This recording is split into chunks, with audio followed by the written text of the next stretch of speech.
Hey guys, so I wanted to share some thoughts on my new helmet that I'm making, my Green Goblin. A couple of you guys have been asking me questions about how to build one of these yourselves. So I wanted to give you guys some tips, and I'm going to start kind of showing you, like, as I'm building these cool, bigger things, so you guys can try it yourself at home. So that'd be kind of fun.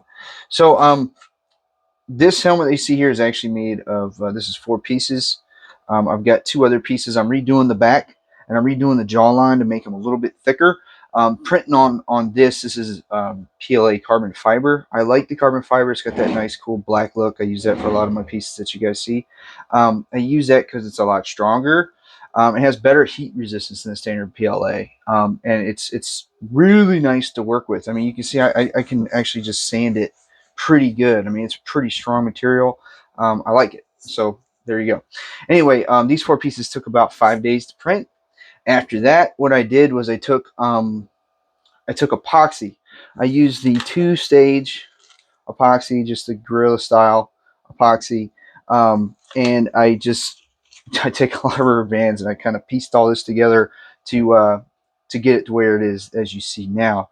Once it's together, then I want to hide the seams. So the next thing I do is I took some of my I went out to Hobby Lobby, got some contour putty. I'm trying out contour putty this time. Next helmet, I'm going to try out some Bondo.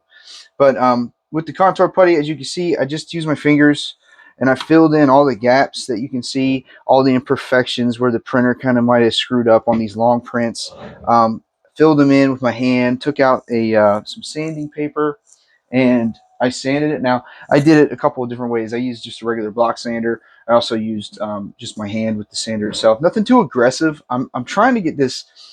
My goal with the sanding is to try to get it as smooth as I can before I move on to the next stage, right? But I'm not going to do the next stage until I finish that jawline and finish the back of the helmet. Now you can see where I use masking tape and I covered up these ears. And the reason being with these ears, they're very, very, very particular, very small, right? And they're actually pretty damn perfect already. I'm pretty happy with the way they are, so I want to avoid the next stage of prepping my helmet. But the next stage, like I'm talking about, is I'm going to take out this 2-in-1 primer. It's a filler sander, and I will coat the whole thing in a layer. In some areas, like the nose here, I might redo with compound, and then I might do a heavy layer of the 2-in-1.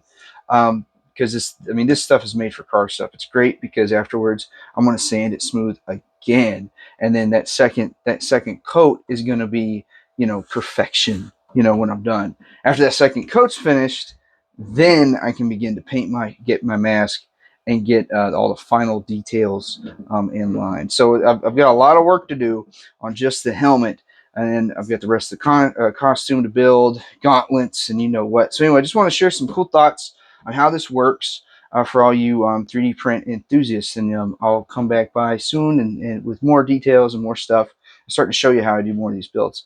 Anyway, hope it helps, guys. Later.